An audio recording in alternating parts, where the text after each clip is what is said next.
안녕하세요. 전설의 현장을 찾아가는 최PD입니다. 저는 서울의 상징인 남산에 왔습니다. 지금부터 전설의 현장인 남산 부엉바위 약수터를 찾아가려고 합니다.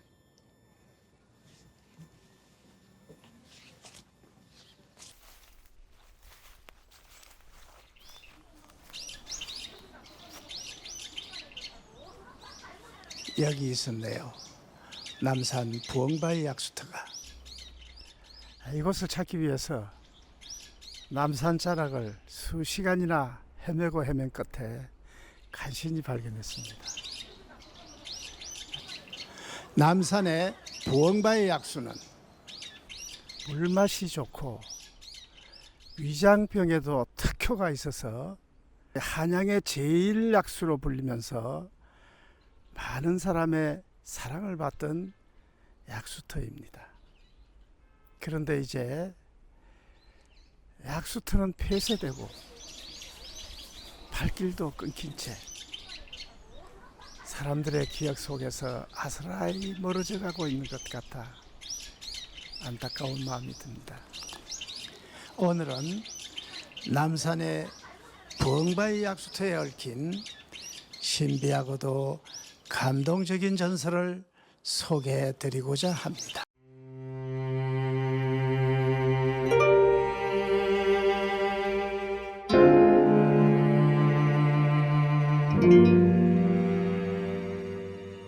재생은 품속에서 긴 명주 수건을 꺼내 한쪽 끝자락을 소나무 가지에 걸고 나머지를 자신의 목에 감았다. 어머니, 불초한 소자를 용서해 주십시오.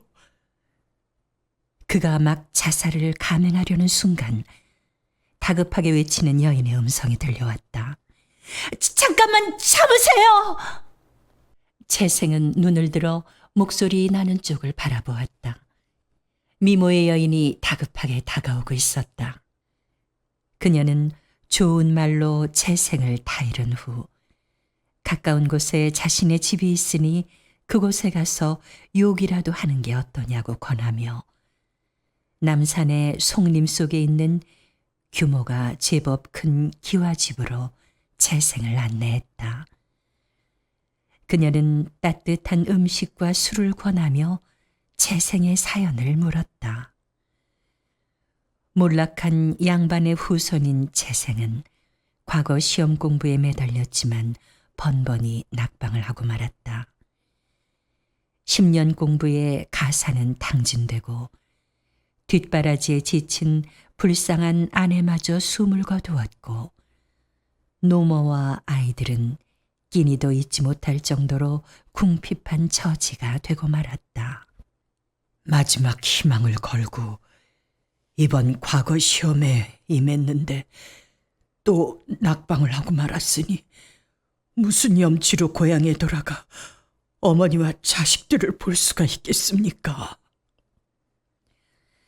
재생의 하소연을 들은 여인은 자신도 남편을 여의고 몇 번씩이나 죽으려고 했으나 모진 목숨을 이어오고 있다며 당분간 그녀의 집에 머물며 살 길을 모색해 보는 게 어떠냐고 따뜻한 말로 위로했다.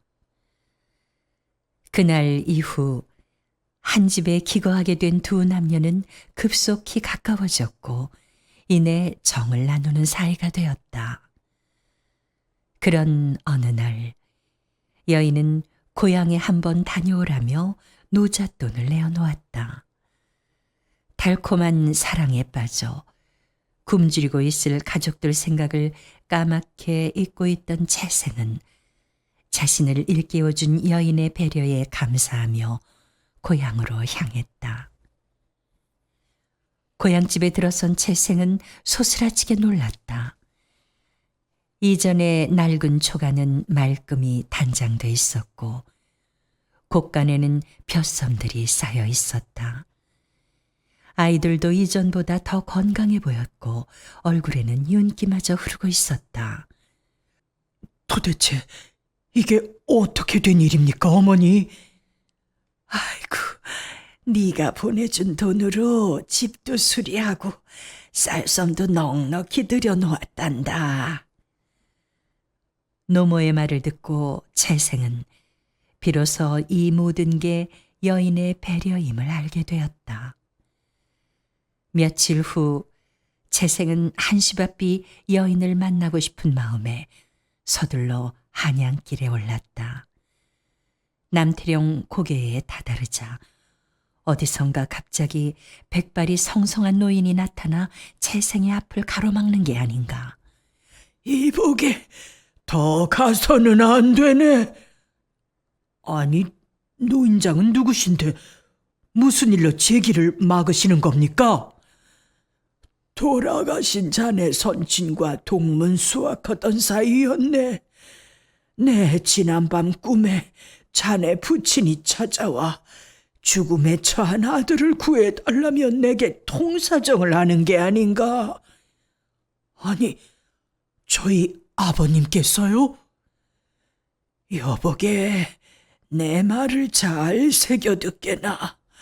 자네가 만난 여인은 사람이 아닌 천년 묵은 진해의 화신이라네.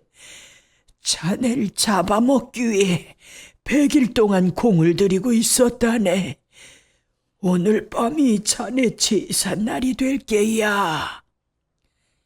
그런 터무니없는 말을 하신다면 더 이상 듣지 않겠습니다. 채생이 화를 내자 노인은 안타깝다는 듯 말했다. 정 내 말을 못 믿겠다면 몰래 집으로 들어가 방문에 구멍을 내고 안을 들여다보게나. 그렇다면 내 말이 진시인 것을 알게 될 테니까. 노인은 품속에서 검은 알약을 꺼내 채생에게 내밀었다. 담뱃진으로 만든 극약일세. 그 요물이 잠들거든 이 알약을 입에 털어넣게. 지네를 죽이는 데는 담뱃진이 제일이야. 반신반의하며 알약을 받아들고 떠나려는 채생에게 노인은 다시 한번 주의를 주었다. 자네가 그 요물의 정체를 알고 있는 줄을 알면 끝장일세. 절대로 의심받지 않도록 행동을 해야 하네. 노인과 헤어진 채생은 남산 여인의 집에 도착해 담을 뛰어넘어 몰래 집 안으로 들어갔다. 노인의 말대로 방문에 구멍을 내고 안을 들여다보던 채생은 소스라칠 듯 놀랐다. 과연 노인의 말대로 방 안엔 거대한 지네가 몸을 꿈틀거리고 있는 게 아닌가. 채생은 터져 나오려는 비명을 가까스로 참았다. 머리끝이 곤두서고 식은땀이 흘러내렸다. 그대로 멀리 도망가고 싶었지만 채생은 마음을 굳게 도사려 먹고 죽든 살든 부딪혀 보기로 했다. 여인은 예전과 다름없이 반갑게 맞아주었다. 채생은 그녀가 정성껏 차려준 밥상을 대하고서도 심장이 쿵쾅거려 목구멍에 밥이 넘어가지 않을 지경이었다. 채생이 먼 길을 다녀오느라 피곤하다며 일찍 잠자리에 들고 싶다고 하자 여인은 한 점 의심도 없이 이부자리를 깔아주었다. 밤이 깊어갔다. 채생은 여인이 깊이 잠든 걸 확인하고 가만히 자리에서 일어났다. 평화롭게 잠든 그녀의 얼굴엔 행복한 미소가 피어오르고 있었다. 자신을 죽음에서 구해준 것도 그녀였고 행복이 무엇인지 알게 해준 것도 그녀였다. 뿐인가 굶주린 노모와 아이들을 구해준 것도 그녀였다. 안 돼. 비록 요괴라고 할지라도 은혜를 원수로 갚을 수는 없는 일. 그녀가 내 목숨을 원한다면 기꺼이 내어주리라. 그렇게 결심한 채생이 담뱃진을 자신의 입속에 털어넣으려는 순간 자는 줄 알았던 여인이 다급하게 소리쳤다. 서방님, 안 돼요! 재생은 깜짝 놀라 동작을 멈추었다. 저를 위해 목숨까지 버리려 하시다니 고맙습니다. 서방님이 만난 그 노인은 구렁이의 화신이랍니다. 그저와 저는 다 같이 하늘나라의 선관이었는데 죄를 짓고 땅으로 귀향을 와서 지네와 구렁이로 살게 되었죠. 다시 하늘로 올라가기 위해 500년을 기다려왔는데 오늘 서방님의 은혜로 소원을 이루게 되었습니다. 여인은 감격의 눈물을 흘리며 사연을 털어놓았다. 옥황상제의 노여움을 사 진해가 된 여인은 선한 공덕을 쌓아 죄를 짓고자 노력했지만 구렁이는 진해를 죽이고 자신이 하늘로 올라가기 위해 재생을 유혹했던 것이다. 그러나 재생의 변심으로 구렁이의 계획은 수포로 돌아가고 진해는 구원의 길이 열리게 되었다고 했다. 여인을 위해 목숨까지 버리려 한 재생의 희생적 사랑에 감동한 옥황상제가 그녀를 구원해 주기로 한 것이었다. 서방님의 은혜로 저는 하늘나라로 돌아가게 되었습니다. 당신의 큰 사랑 영원히 간직하겠습니다. 부디 행복하소서. 여인은 재생에게 큰 절을 올린 후 거대한 용으로 변하더니 오색 구름에 둘러싸여 승천했다. 그와 함께 여인의 집도 없어지고 재생은 남산 숲속 부엉바위 앞에 망연히 서 있는 자신의 모습을 보게 되었다. 모든 게 꿈만 같았다. 진해 여인이 승천한 후 남태령의 구렁이는 벼락을 맞아 죽었다고 하며 그 후 고향으로 돌아간 재생은 평생 동안 재혼을 하지 않고 진해 여인의 은덕을 기리며 살았다고 한다.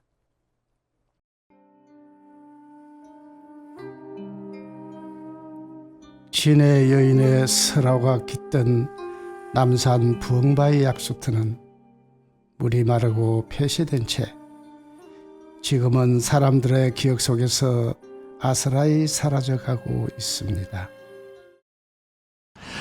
오늘은 서울 장충동 공원에 있는 수표교를 찾았습니다. 이 다리는 원래 청계천에 놓여있던 다리로서 1958년에 복개공사를 하면서 이곳으로 옮겨놓은 것입니다.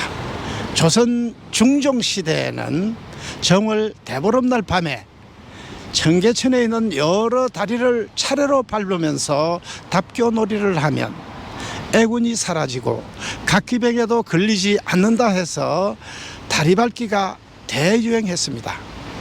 그 답교놀이의 중심이 바로 이 수표교였습니다. 그날에는 통행금지마저 사라지고 남정네들은 물론이고 장옷을 입은 많은 여인네들까지 몰려와서 다리를 밟았습니다. 또한 많은 청춘 남녀들이 때를 지어서 밤새도록 춤추고 노래 부르며 놀았다고 하니 수표교의 답교놀이는 과히 조선시대 청춘 남녀들의 해방부 노릇을 톡톡히 했다고 생각됩니다.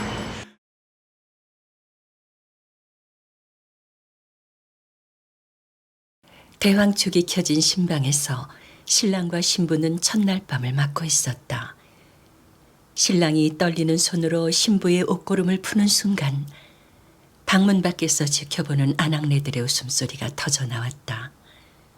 신랑 이한눌은 신방 지킴이들의 시선이 신경에 거슬렸지만 두 눈을 질끈 감고 신부의 저고리를 벗기고 금침 속으로 들어갔다.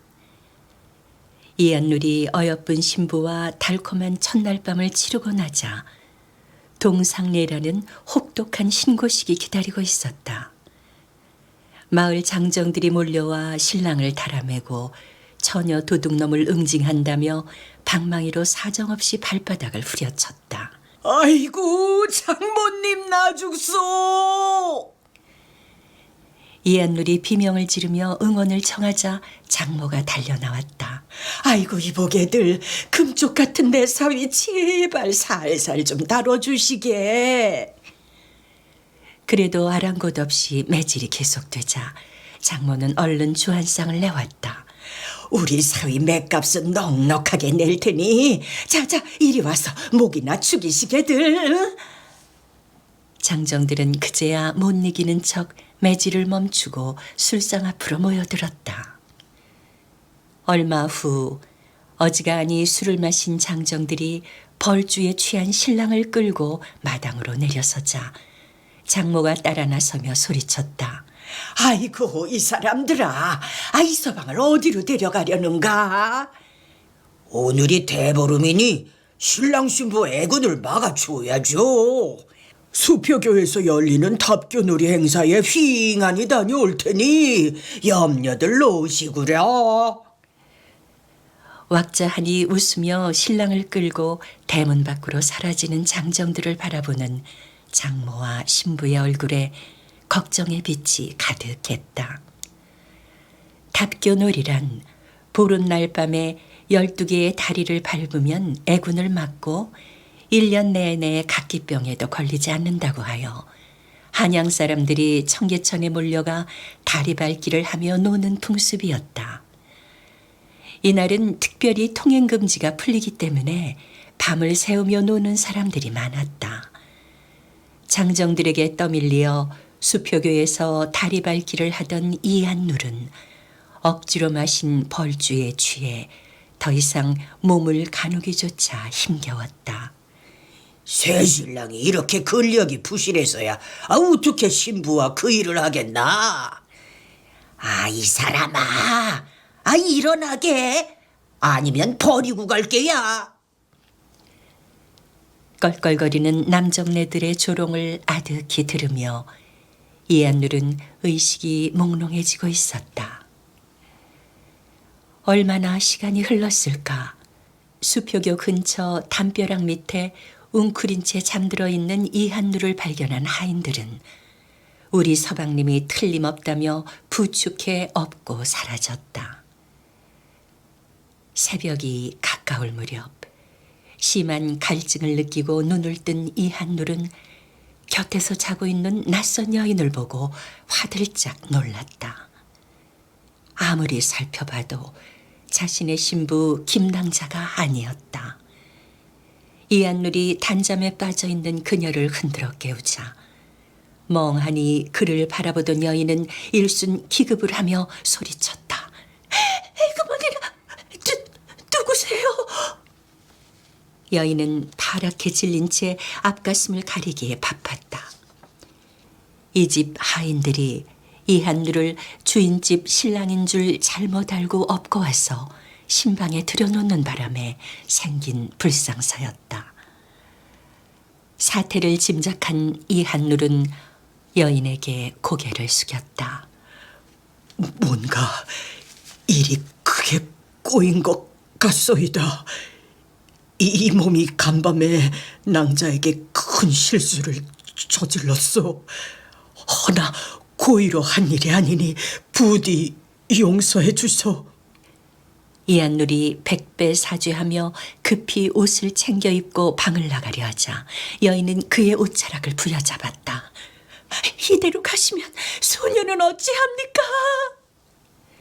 알고 한 일이 아니니 우리 둘만의 비밀로 간직하면 누가 낭자를 탓하겠소? 그렇다 한들 어찌 하늘을 속일 수 있겠습니까? 이한누른 말문이 막혔다. 그러면 어쩌잔 말이오? 이 일은 제 팔자소관이자 연분인가 합니다. 소실로라도 좋으니 데리고 가주십시오.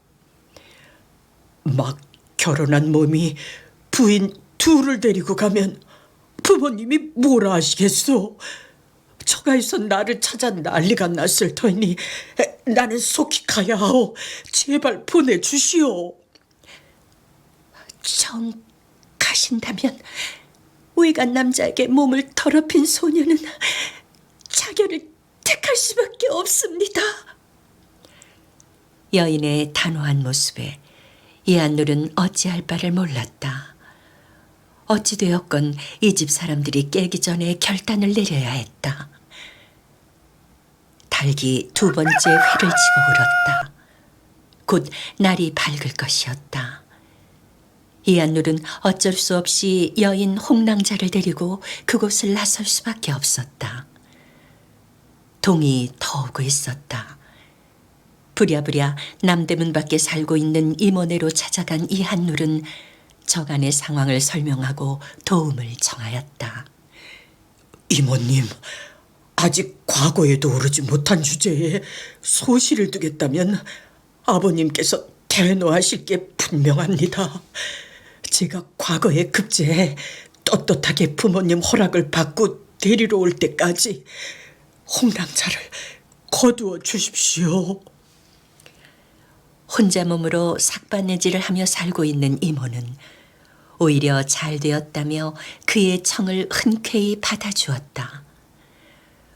홍랑자를 이모에게 의탁시킨 이한놀이 북촌의 처가에 돌아온 것은 한나절이 훌쩍 지난 시각이었다. 아이고 이 사람아, 어딜 갔다 이제 오는가? 혹여 자네가 잘못된 줄 알고 얼마나 걱정을 했는지 아는가?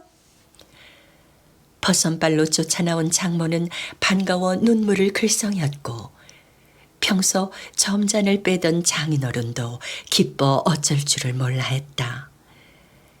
신랑 걱정으로 한숨도 잠을 자지 못하고 가슴을 조이며 밤을 새웠던 신부는 쏟아지는 눈물을 보이지 않으려 돌아선 채 흐느껴 울었다.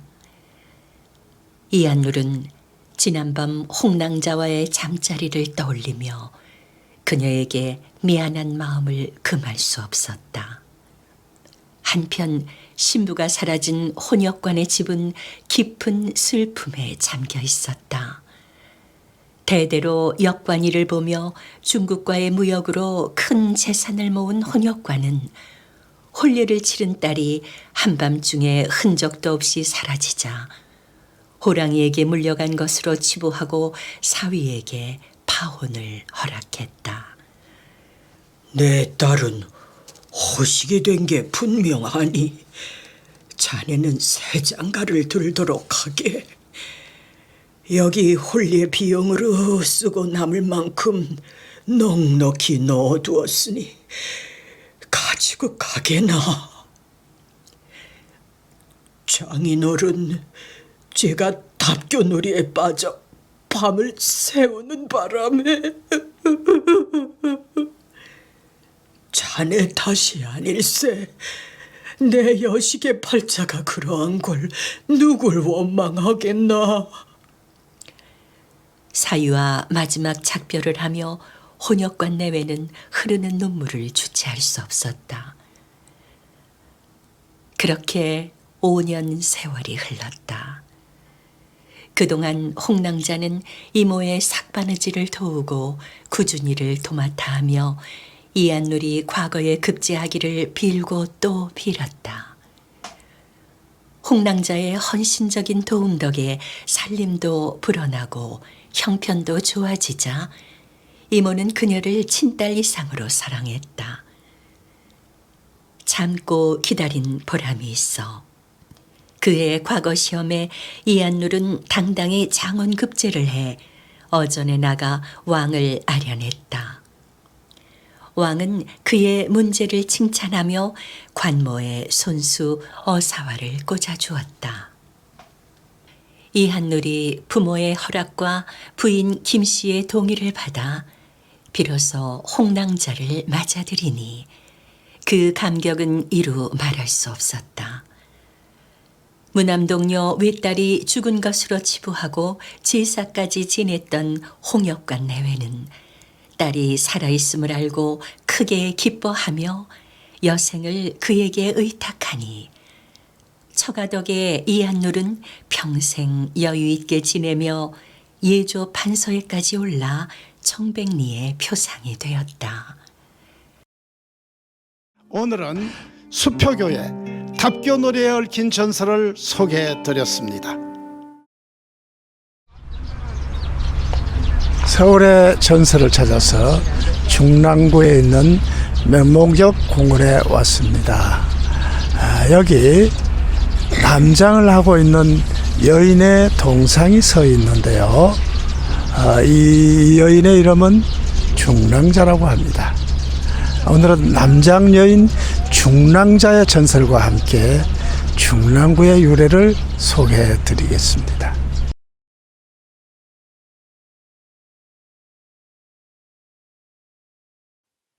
중랑은 오늘도 송계천의 맑은 물에 빨랫거리를 담가놓고 방망이질을 하고 있었다.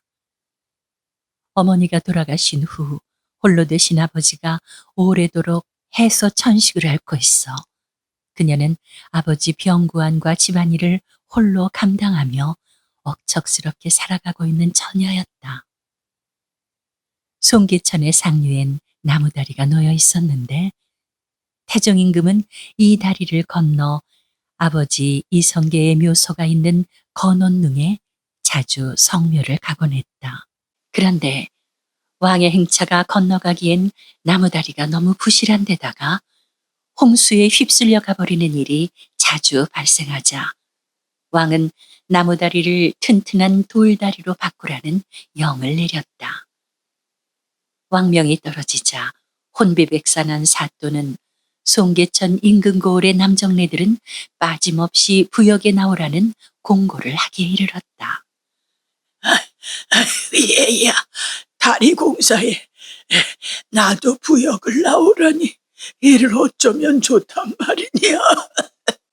중랑의 아버지는 연신 기침을 콜록거리며 걱정스런 얼굴로 딸을 바라보았다.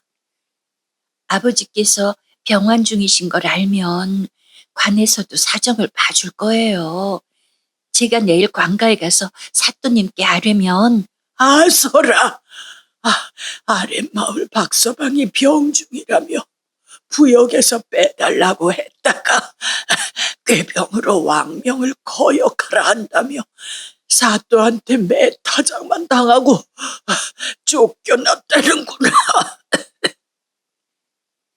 한숨을 푹 내쉬는 아버지를 보며 중랑은 결심한 듯 아버지 걱정 마세요. 제가 남장을 하고 대신 부역에 나갈게요. 딸의 말을 듣고 아버지는 펄쩍 뛰었다. 안 된다.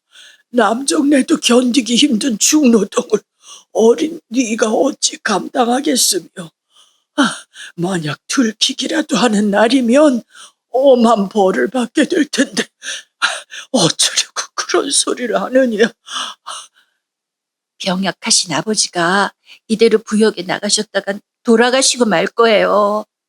아버지, 제가 잘 알아서 할게요. 예? 제발 허락해 주세요.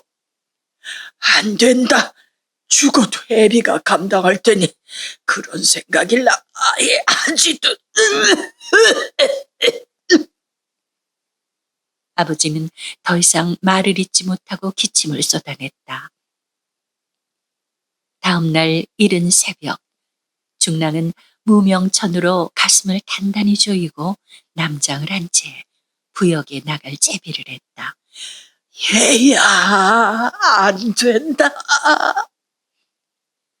아버지는 한사코 말렸지만 딸의 결심을 되돌릴 수 없었다. 아버지, 다녀올게요. 도령처럼 의젓하게 절을 하고 가는 딸의 모습을 노인은 안타까이 지켜볼 수밖에 없었다. 공사장에 나간 중랑은 거친 남정네들 틈에 섞여 돌덩이를 전하르고 쌓는 힘든 노역을 묵묵히 견디며 일을 해나갔다. 다들 제 일에 바빠 그녀를 눈여겨보거나 의심하는 사람이 없는 것 같아 안심이 되었다. 중랑은 낮에는 공사장에서 일하고 밤에는 집에 돌아와 아버지 저녁 진지를 차려드린 후 밤늦도록 밀린 빨래와 바느질을 해놓고 날이 뿌옇게 새면 다시 아버지 조반과 점심을 준비해드린 후 허겁지겁 공사장으로 달려갔다. 고된 이 일보다도 더한 문제는 생리현상이었다. 쉬는 짬에 우우 몰려가 단체로 소변을 보는 남정네들과는 달리 중랑은 사람 눈에 띄지 않는 곳을 찾아가 들킬까봐 가슴 졸이며 이를 봐야만 했다. 그런 어느 날 중랑이 숲속에 앉아 용변을 보고 있는데 근처에서 사내들의 말소리가 들려왔다. 야, 이놈아, 오줌 줄기가 그게 뭐냐? 아이고. 그 물건을 가지고 장가는 어찌 가누? 이 끼놈아, 네 물건은 어떻고? 어디 누가 쓴지 내게 한번 해볼까? 좋다 이놈아. 두 녀석은 낄낄대며 시원스레 물줄기를 쏟기 시작했다. 잠시 후 숨소리도 죽인 채 움츠리고 있는 중랑의 귓가에 사내들의 말소리가 들려왔다. 돌쇠야, 그 기집애처럼 곱상하게 생긴 녀석 있지? 그 녀석에 대해 뭐 아는 거 없냐? 왜? 그놈은 우리하고는 통 어울리지도 않고 오줌도 혼자 숨어서 누는 것 같더라고. 내가 그 녀석을 분명히 어디서 본 것 같은데 영 생각이 안 난다고.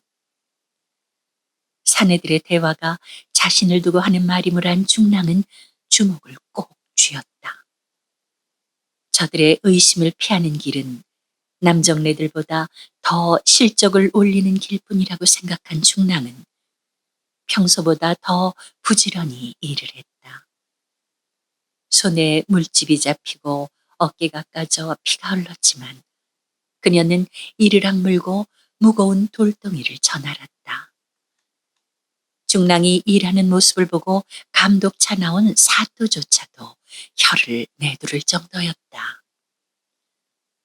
다리 공사가 막바지로 접어들고 있을 무렵이었다. 숲속에서 이를 보고 나오는 중랑의 앞을 사내 둘이 가로막아섰다. 이제야 꼬리를 잡았어. 너 기집이지? 무슨 말이세요? 나는 남자예요. 앉아서 오줌 누는 사례가 어디 있다느냐? 큰 걸 봤단 말이에요. 아가씨, 좋은 말 할 때 실토를 하시지. 우리가 사또한테 일러 바치면 어떻게 될지 알고는 있겠지? 사내의 말을 듣고 중랑은 눈앞이 캄캄해졌다. 제발 용서해 주세요. 순순히 우리 말을 들어준다면 뭐 용서해 줄 수도 있지. 사내들은 음흉한 미소를 흘리며 중랑에게 다가들었다. 왜 이래요? 제발 이러지 마세요. 중랑의 애원에도 아랑곳 없이 사내들은 우악스럽게 중랑을 끌어안았다. 어디 사내인지 계집인지 옷을 좀 벗겨보자고. 강제로 옷을 벗기려 드는 사내들을 보며 중랑은 있는 힘을 다해 울부짖었다. 아버지! 바로 그때 멈추어라! 호통소리와 함께 나타난 사람은 현장 감독을 나왔던 사또였다. 네 이놈들! 신성한 부역장에서 감히 남색을 하러 들어! 이런 죽일 놈들! 사또의 일갈에 두 사내는 억울하다는 듯 사례를 쳤다. 오해십니다요. 이놈은 아니 이녀는 남자가 아니라 여자입니다요. 무엇이라고? 맞습니다요. 이년이 송계천에서 빨래하는 것을 제가 보았는 거립시오. 옷을 벗겨 확인해 보시면 아실 것입니다요. 횡설수설하는 두 사내의 말을 믿을 수 없는 듯 사또는 중랑을 바라보았다. 이보게, 유자들의 말이 사실인가? 중랑은 말없이 흐느껴 울기만 했다. 사또는 셋을 모두 관하로 압송해 추달을 한 끝에 중랑이 처녀의 몸으로 아버지 대신 부역에 나왔다는 사실을 알고 크게 놀랐다. 네 효성은 실로 가상하다만 관을 기망한 죄는 결코 가벼이 넘길 수는 없다. 허나 네가 연약한 아녀자의 몸으로 노역에 나와 힘써 일한 걸 참작해 네 죄는 묻지 않으려고 한다. 대신 부역을 피하려 딸을 대신 보낸 네 아비의 죄를 엄히 다스리고자 한다. 사또의 말을 듣고 중랑은 통곡을 했다. 사또님, 이 일은 모두 소녀가 꾸민 일이오니 벌은 소녀가 받아야 마땅합니다. 병약하신 아버지는 부디 용서해 주시옵소서. 눈물을 비오듯 흘리며 애서하는 중랑을 보며 사또는 생각에 잠겼다. 송기천의 다리 공사가 무사히 끝나자 태종 임금은 친히 행차해 완공된 돌다리를 둘러보았다. 일찍이 부왕께서 명당을 구하시고 근심을 잊으셨다며 저 고개를 망울이라고 부르라 하셨다더니 이제 내가 이 다리로 하여 근심을 잊게 되었구나. 왕은 크게 기뻐하며 부역에 동원된 백성들의 노고와 감독관들의 노고를 치하하고 환공하였다. 상감마마, 아까 현장에서 들었사온데 이번 공사에 병든 아비 대신 남장을 하고 부역에 나와 일을 한 처녀가 있었다고 하옵니다. 허허, 내 백성 중에 그런 효녀가 있더니 참으로 갸륵하구나. 도승지가 아뢰는 말을 듣고 임금은 흐뭇한 미소를 지었다. 하온데 그 처녀가 지금 감옥에 있다 하옵니다. 뭐라고? 그곳 사또가 관장을 기망한 죄를 물어 하옥을 시켜두었는데 어떻게 처리를 해야 할지 여쭤달라고 했사옵니다. 저런 어리석은 자가 있나? 왕은 중랑을 즉시 풀어주게 하는 한편 큰 상을 내리고 나라 안에 그녀의 효행을 널리 알려 효의 귀감을 삼도록 했다. 그 후 사람들은 중랑이 빨래를 하던 개천을 중랑천이라고 부르며 그녀의 효를 기렸는데 600년 세월이 흐른 지금까지도 중랑천의 물은 여전히 서울을 거쳐 흐르며 사람들에게 감동을 전하고 있다. 수도 서울의 동쪽 지역을 아우르는 중랑구란 이름 또한 그녀의 이름에서 유래했다고 한다. 안녕하세요. 최PD입니다. 오늘은 서울의 전설을 찾아서 동작구 노량진에 위치한 사륙신묘를 찾았습니다. 여기서 사륙신묘로 올라가는 이 고갯길을 옛날부터 아차고개라 불러왔습니다. 우리가 무슨 큰 실수를 했을 때 아차 하는 바로 그 아차고개입니다. 네, 여기에는 신점으로 불리면서 조선 최고의 복술가로 이름 높던 점쟁이 홍계관에 얽힌 전설이 서려 있습니다.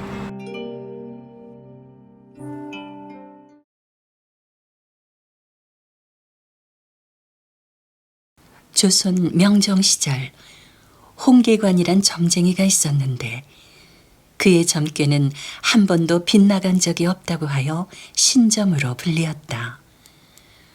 홍계관의 집은 조선 팔도에서 몰려든 사람들로 붐볐는데 그 중엔 신분을 감추고 몰래 찾아오는 관리나 조정의 대신들도 있었다. 어느 날 점을 보겠다며 찾아온 장정들이 그를 애워싸더니 목에 칼을 갖다 댔다. 조용히 뒷문으로 나갑시다. 아, 왜들 이러시오? 아무 말 말고 따라 나서기나 하시오. 홍계관은 꼼짝없이 끌려나갈 수밖에 없었다. 뒤뜰에 대기해둔 가마에 홍계관을 태운 괴한들은 빠른 속도로 달리기 시작했다. 얼마 후 궁궐을 방불케 하는 대저택의 소술대문 안으로 들어선 괴한들은 호화로운 가구들과 장식품들로 둘러싸인 방으로 그를 안내했다. 자넨 내가 누군지 짐작하고 있을 터이지? 병풍 앞에 앉은 중년의 여인이 요염한 미소를 흘리며 홍계관을 내려다보았다. 나는 새도 떨어뜨린다는 영상대감 나리의 정경 부인이 아니신지요? 그대 이름이 허명은 아니었군. 여인은 만족한 듯 크게 웃었다. 그녀는 바로 영의정 윤원영의 애처로서 남편의 위세를 등에 업고 국정농단을 일삼던 희대의 요녀 정난정이었다. 거두절미하고 이 사주를 좀 봐주게나. 홍계관은 정난정이 내민 종이 쪽지를 받아들고 고개를 갸웃거렸다. 이것이 누구의 사주인지요? 내 친척일세. 허허, 참. 정경 부인의 친척 중에 육축이 있을 줄이요. 아니 육축이라니 무슨 망발을 그리 하는가? 발끈하는 정난정을 보며 홍계관은 놀랍다는 듯 말을 이었다. 이 사주를 보아하니 태어난 지 4년이면 신체가 갈갈이 찢겨져 죽음을 당할 상이니 소나 도야지 같은 육축이 아닌 다음에야 그런 형벌을 당할 리가 있겠는지요. 그 말을 듣자 정난정은 탄복한 듯 홍계관을 바라보았다. 과연 신점이로구나. 정난정은 홍계관을 시험하기 위해 종복이 기르는 송아지의 사주를 내보였던 것인데 귀신같이 알아맞히는 것을 보자 완전히 신뢰를 한 듯 자신의 생년월일 시가 적힌 종이를 내밀었다. 아휴, 요즘 꿈자리가 사납다네. 내 앞날이 어떤지 좀 봐주게나. 원래 미천한 출신이었던 정난정은 빼어난 미모로 권력의 최고 실세인 윤원영의 애첩이 된 후 본부인이 죽자 정실부인 자리를 꿰찼는데 한간에선 그녀가 본부인을 암살했다는 소문이 돌고 있는 터였다. 홍계관으로부터 사주풀이를 한 종이를 받아본 정난정은 얼굴이 굳어졌다. 거기엔 독사란 두 글자가 적혀 있었다. 독사? 아니 이게 대체 무슨 뜻이냐? 말 그대로입니다. 뭐라고? 내가 독약을 먹고 죽는다고? 이런 무엄한 놈! 정난정은 발악하듯 소리치며 찻잔을 집어던졌다. 찻잔을 맞은 홍계관의 이마에선 피가 흐르고 있었지만 정난정은 분을 참지 못한 듯 부들부들 떨고 있었다. 요망한 점쟁이가 감히 부인에게 그런 소리를... 태우의 친동생이며 왕의 외삼촌으로서 막강한 권력을 휘두르고 있는 영의정 윤원영은 부인 정난정의 말을 듣고 분개했다. 대감, 홍계관이를 죽여주세요. 그놈을 그대로 두고서는 내 죽어서도 눈을 못 감을 것입니다. 정난정이 눈물을 흘리며 읍소를 하자 윤원영은 그 길로 어전해 나가 홍계관은 민심을 어지럽히는 사이비 점술가이니 속히 붙잡아 처형해야 한다고 임금께 추청을 올렸다. 이런 일을 예견한 홍계관은 어느 날 아들을 불러앉히고 준비에 든 종이봉투 2개를 내밀었다. 널 보는 것도 오늘이 마지막인 것 같구나. 여기 이 흰 봉투 속에 네가 앞으로 처리해야 할 집안 대소사를 적어두었으니 이대로 행하면 큰 탈이 없을 게야. 그리고 이 붉은 봉투는 몸에 꼭 지니고 다니다가 네 목숨이 위급할 시에 꺼내보도록 해라. 아버님, 명심하겠습니다. 아들의 손에 봉투를 쥐어주는 홍계관의 눈자 위에 눈물이 어렸다. 다음 날 새벽같이 들이닥친 관리들에게 붙잡혀 왕궁으로 끌려간 홍계관은 임금 앞에 꿇어 엎드렸다. 네가 홍계관이란 점술가드냐? 혹자는 너를 신복이라 하고 혹자는 너를 혹세무민한다 하니 너를 처벌하기 전에 어느 것이 진실인지 알고자 한다. 임금이 손짓을 하자 내관이 상자를 들고 와 조심스레 홍계관 앞에 놓았다. 그 상자 안에 무엇이 들어있는지 맞춰보아라. 어명을 받은 홍계관은 잠시 눈을 감고 생각에 잠겼다. 쥐인 줄로 아옵니다. 홍계관이 정답을 아뢰자 임금은 감탄한 듯 고개를 끄덕였다. 하면 그 속에 쥐가 몇 마리 들었는가? 3마리입니다. 홍계관은 자신 있게 대답했지만 임금은 노해서 소리쳤다. 저자에게 상자 속에 든 걸 보여주어라. 내관이 상자를 여니 그 안엔 쥐 1마리가 들어있을 뿐이었다. 점괘엔 분명 3마리라고 나왔는데 어찌된 영문인지 모를 일이었다. 당황하는 홍계관을 보며 진노한 왕이 불호령을 내렸다. 네 놈은 사람을 속이는 요망한 점쟁이가 분명하다. 쥐까지 속이려 하니 이놈은 극형의 처함이 마땅하구나. 당장 끌고 가서 처형하도록 하라. 홍계관은 변명할 틈도 없이 형리들에 끌려 노량진 언덕에 위치한 형장으로 끌려갔다. 이미 각오는 하고 있었지만 그도 인간인지라 생에 대한 미련을 버릴 수가 없었다. 형리 앞에 꿇어앉아 마지막 점을 쳐보니 한식경만 버틴다면 살 수 있다는 괴가 나왔다. 형리 양반, 내 마지막 소원이니 한식경만 기다렸다 형을 집행해 주시오. 홍계관이 간청하자 형리는 곧 죽을 사람 소원이니 잠시 기다린들 어떠랴 하며 망나니더러 칼을 내려놓게 했다. 그 시각 임금은 혹시 하는 생각이 들어 상자를 열고 쥐의 배를 갈라보게 했다.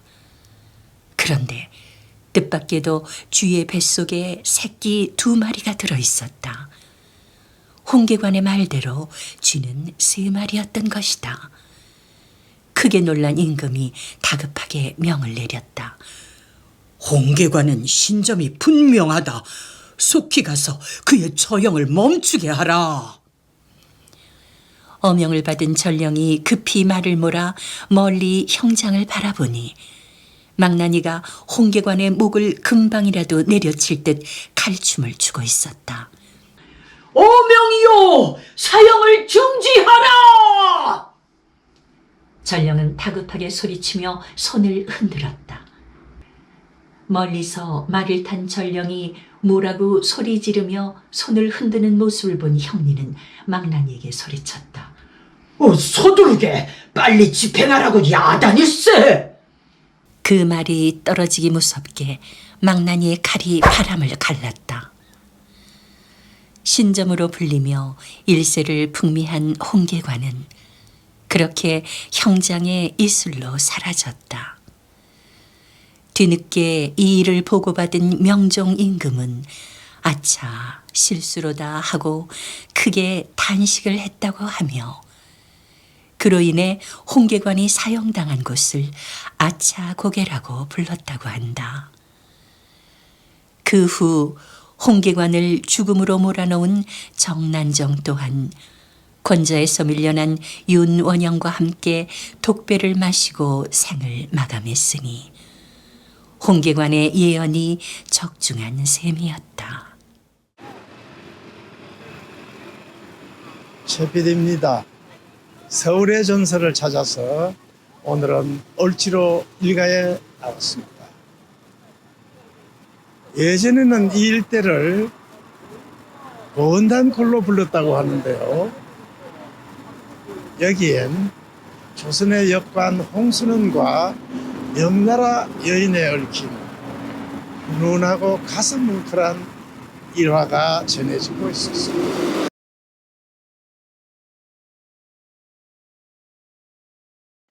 선조 12년 명나라에 파견된 조선 사절단의 행렬이 수도 연경을 향해 나가고 있었다. 일행 중엔 통역 임무를 맡은 역관 홍순원이 있었는데 그는 호방하고 의협심이 높기로 소문난 젊은이였다.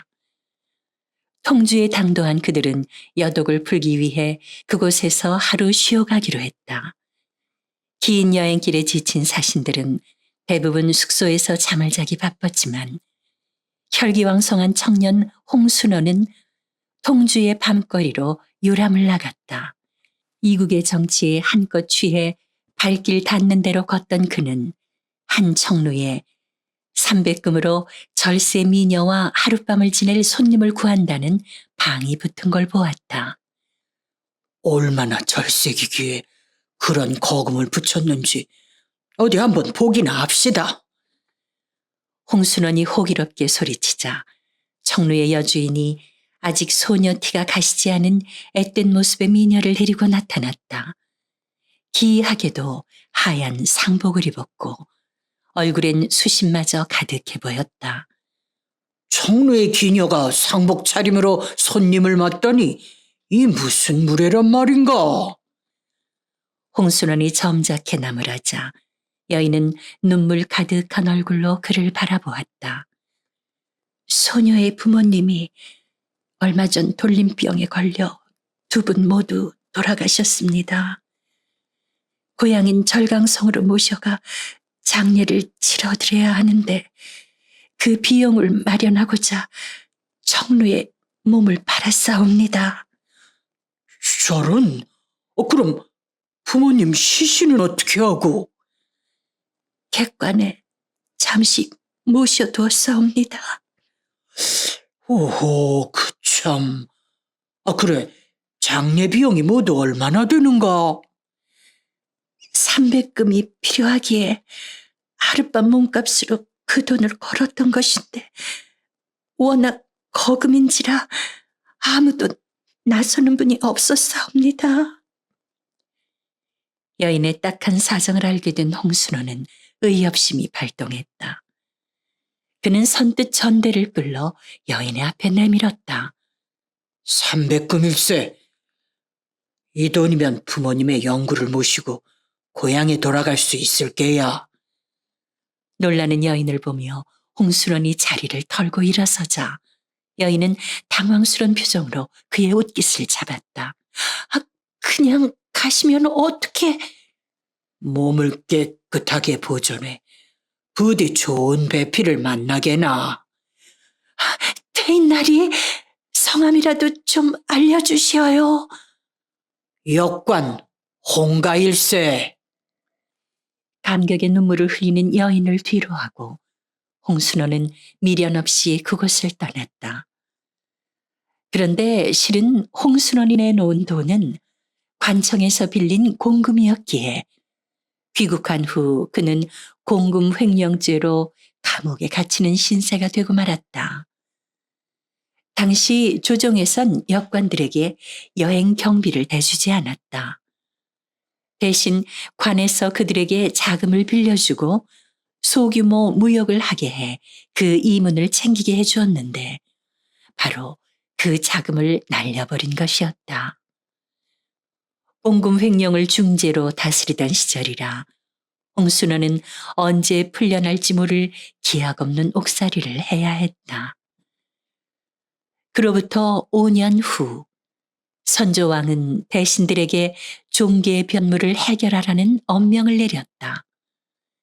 종계 변무란 명나라의 법전인 대명회전에 태조 이성계의 아버지가 이자춘이 아닌 이인임으로 잘못 기재돼 있어 명나라의 주청에 이것을 바로잡으려는 것으로 200년 동안이나 해결하지 못한 조정의 최대 골칫거리였다. 역적 이인임이 태조대왕의 어보이라니 이 무슨 수치란 말인가. 그동안 사신들은 명나라에 유람이나 다녔는가. 이것은 통역관들의 죄로다. 이번에도 종계 변무를 해결하지 못하면 수석 여권에 목을 치리라. 왕의 추상 같은 명령에 급히 명나라에 파견할 사신단이 꾸려졌지만 이런 판국에 목숨을 걸고 역관으로 나서려는 자가 아무도 없었다. 대신들은 결국 옥에 갇혀 있는 홍순원에게 이 일을 부탁해 보기로 의견을 모았다. 이제 저더러 죽으러 가라 이 말씀인가요? 자네가 진 빚은 동료 역관들이 출염을 해 다 갚아주기로 약조를 했다네. 그러니 좋소이다. 이래 주거나 저래 주거나 마찬가지인 목숨. 차라리 바람이나 쏘이고 죽겠습니다. 이렇게 해 홍순호는 종계의 변무란 무거운 소임을 맡아 다시 명나라 땅을 밟게 되었다. 한 달여의 여정 끝에 연경에 당도한 사신단이 조양문을 통과하려는데 군사들이 다가와 앞을 가로막았다. 조선에서 온 사신단이요? 그렇소만.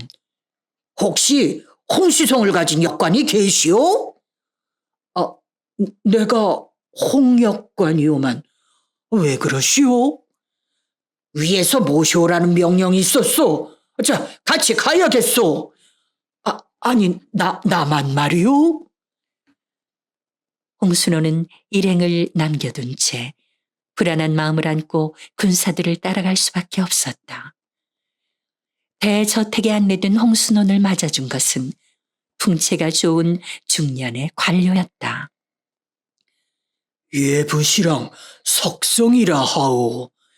이렇게 뵙게 되니 영광입니다. 예. 헌데 무슨 일로 저를 찾으셨는지 잠시만 기다리시구려. 부인, 이리 좀 나와 보시오. 그러자 한껏 치장을 한 아름다운 여인이 방 안에 들어서며 반가운 듯 미소를 지었다. 이제야 대인을 뵙게 되었군요. 은인 어른, 저를 받으시지요. 황급히 말리려 했지만 부인은 기어코 큰 절을 올렸다. 홍순호는 비로소 그녀가 통주의 기방에서 만난 여인임을 알아보았다. 자칫 청루의 기녀로 전락할 뻔했던 여인은 명나라 예부시랑의 당당한 부인이 돼 기적처럼 홍순원 앞에 나타난 것이었다. 이 사람이 대인 어른에 부탁하는 일은 무엇이든 들어드리라 하였소. 자, 이번에 무슨 일로 오셨는지 말해보시구려. 네, 힘껏 도와드리리다. 석성의 말을 듣고 홍순원이 종계 변무의 임무를 맡고 온 저간의 사정을 이야기하자 석성은 그 일이 바로 예부시랑인 자신의 소관이라며 황제께 주청해 꼭 해결해 주겠다고 약속했다.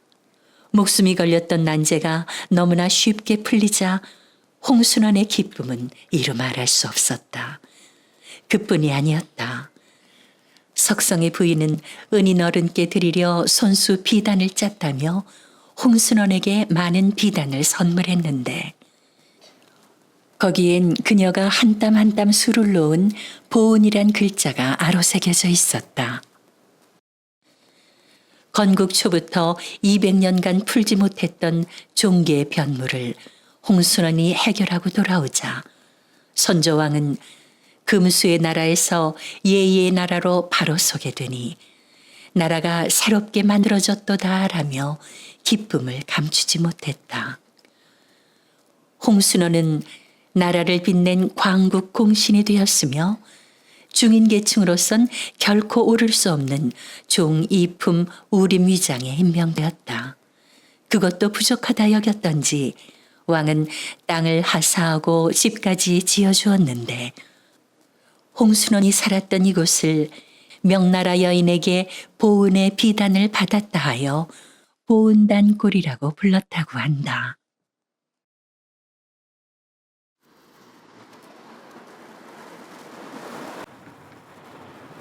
중구 을지로 일가 180번지 이 표지석 있는 곳이 바로 역관 홍순원이 살았던 집터였다고 합니다. 처음에 보은단골로 불리던 것이 음이 변해서 고은단골이 되었고 후일 동명을 개정하면서 고은담의 한자인 미장동으로 불리게 되어 오늘에 이르게 되었다고 합니다. 여러분 재미있게 보셨습니까?